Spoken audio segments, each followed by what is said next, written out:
Well, one of the great humans in our business, too, not only an incredible talent, but a great human, Taylor Zarzour, joining us, Tennessee Titans voice. Yeah. And, of course, he's been on ESPN and the SEC Network for a while now, hosts a golf show on Sirius XM. If you're like me and you ever find yourself in the car during a big golf tournament, you'll hear Taylor Zarzour on there. You know, Taylor should know if Sark's going to leave Texas and go coach the Titans. You know, that's the big rumor. Taylor, good morning. Taylor, what's going to happen on that? Good morning. Morning. Great to talk to you guys. I promise you, at least as big a Bo Mattingly fan as he is of me, and I'm really glad to be back on the program. It was good to hear Bart's voice. It's been a minute since that's happened. I did not think when I started our broadcast last Saturday in Starkville, Mississippi, that a few minutes in we would be showing a statement from CAA on the air in that broadcast of Steve Sarkisian's agent denying his interest in the National Football League. But this is the new world that we live in now. It wouldn't shock me if he went to the next level. It wouldn't shock me if any great college coach went to the next level, given all the things that college coaches currently have to deal with. But, it's a wild time right now in college sports. And I guess if we're making a bet here, I would bet at some point in Steve Sarkisian's life he's going to be an NFL head coach. I don't know if that happens this offseason, but I do expect it to happen someday. That's a story. There's so many stories out there right now. Let's start there. I mean, you talk about this amongst your colleagues. We're talking about it every day. I mean, we always say things like college football's drunk or this is insane or when does the ridiculousness stop? And, you know, when the rev share thing came in, are we going to see the coaches' salaries maybe slow down a little bit in these huge buyouts? And it's like accelerated it. And I mean, I don't know. Just I'll open-ended ask you. What do you think of the world we're living in right now?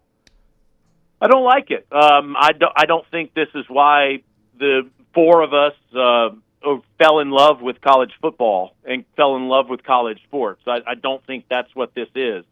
You know, if tomorrow when Arkansas plays Mississippi State, and I know this Arkansas defense is a mess, but as I am looking at this Arkansas defense right now, I mean, more than half of the starters have played for 2 or 3 schools.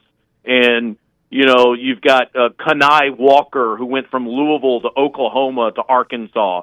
And it's just widespread free agency where you're re-recruiting your roster on a month-by-month basis, maybe with the only one portal that will help things a little bit. But I'm not big on regulation usually, but there has to be some sort of guardrails around college football. I did the Mizzou-Arkansas, snow game in Columbia, Missouri last year, and I just remember sitting with Sam Pittman and him saying, he went like player by player, and he said, well, this guy's gone, this guy's not going to be back. We're going to have to go out and replace him, and, we're going to have to get on this tomorrow, and this guy's gone. And Matt Stinchcomb and I just looked at each other and we were thinking, God, this is just not what college football is supposed to be. And, something has to give here, and we're going to have to put some guardrails around it. And I know there's a lot of conversation about making them employees, and maybe that would help. But what we're doing right now is if you're a big-time program and you have paid your coach a huge sum of money and suddenly they're eliminated from the college football playoff conversation, well, then they could be fired.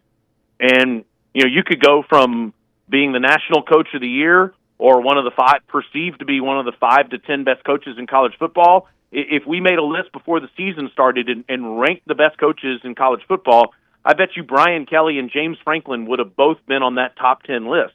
And they're both fired because their teams are not their teams don't have a chance to make the college football playoff. And that's just, I don't think this is what we fell in love with.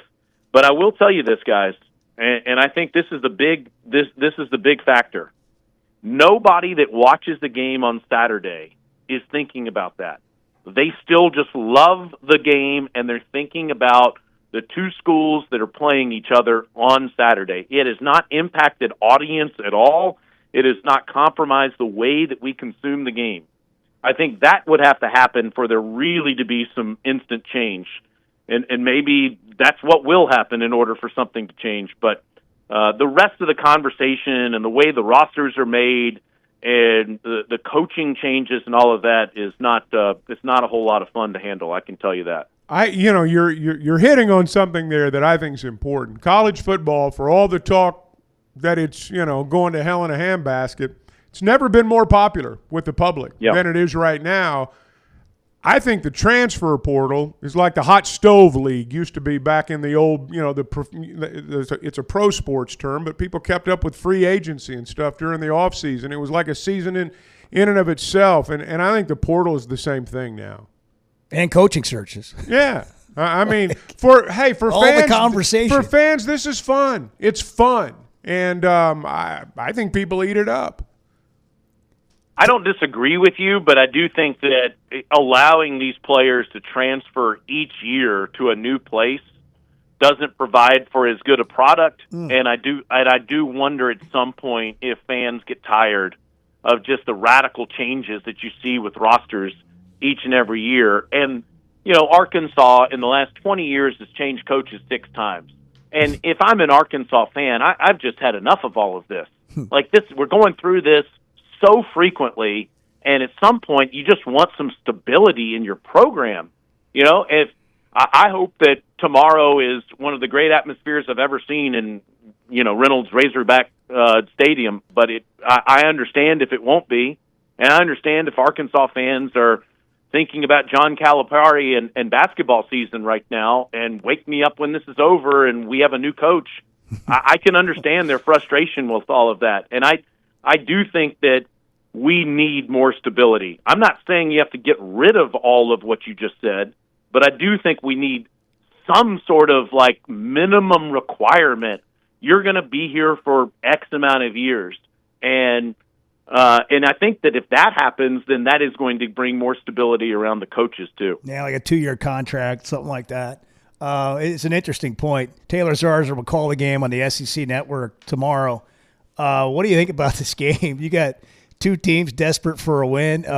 Mississippi State's been in a longer SEC drought, reminiscent of Bielema's early time at Arkansas. The last time they started the losing streak, losing 7-3 to Arkansas back in 2023. I don't feel great about that, but I think we've seen enough from Arkansas where I see why they're the favorite in the game, despite how they played in the second half against Auburn. What are your thoughts? I know that 7-3 game, Bo, is one you'll always treasure from a couple of years ago. Oh my gosh, that got Dan Enos got fired as the OC after that game. Yeah, Zach Arnett and Mississippi State winning that one 7-3, and Arkansas's last win, of course, was that blowout win where Taylon Green went wild in Starkville last year. So they've beaten each other for their last SEC victories. I think that Bobby Petrino and Arkansas's offense is one of the most fun to watch in the game. And that's the crazy thing is you got a 2-6 team that has a dynamic quarterback, a great play caller. And, I mean, we've seen this, obviously. It doesn't matter who they play against, whether it's Texas A&M or it's Tennessee or it's Auburn or it's anybody. They're going to move the football, and I would expect them to do that against the Mississippi State defense tomorrow. It is a very improved Mississippi State defense. They had nowhere to go but up. They were the worst defense in the conference last year, and they're significantly better in every way this year. Very good at creating turnovers. And you think about some of the mistakes that Taylon Green made, especially the pick 6 last week. You could see State doing that tomorrow, and that being the difference in the game. I just wonder, can Arkansas stop anybody? Can they stop Mississippi State's ground attack? Fluff Bothwell, one of Mississippi State's running backs, has been out for the last few weeks. He tried to give it a go last week in warm-ups and couldn't do it. It felt like more days go on, the closer he'll be to playing. So if he's back there in the backfield with Devon Booth, Arkansas just cannot get anybody on the ground this year. I would think that would be a big factor. You would think on paper this would be a high-scoring game, and maybe whoever has the ball last is going to win it. But these are new kinds of heartbreak. these teams have had, this year. I mean, Arkansas, you guys know all the details about that. I would argue Mississippi State has had even more heartbreak than Arkansas has.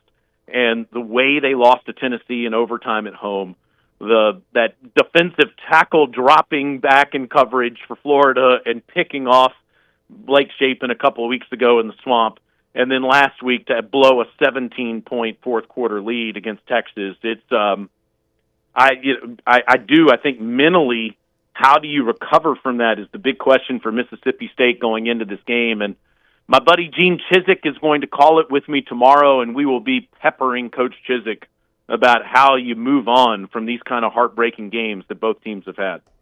Taylor, you're the best, man. Appreciate you coming on. I know you'll see Chuck in the booth tomorrow, and I look forward to catching up with you at some point this weekend. But always appreciate you coming on, and continued success to you, my man.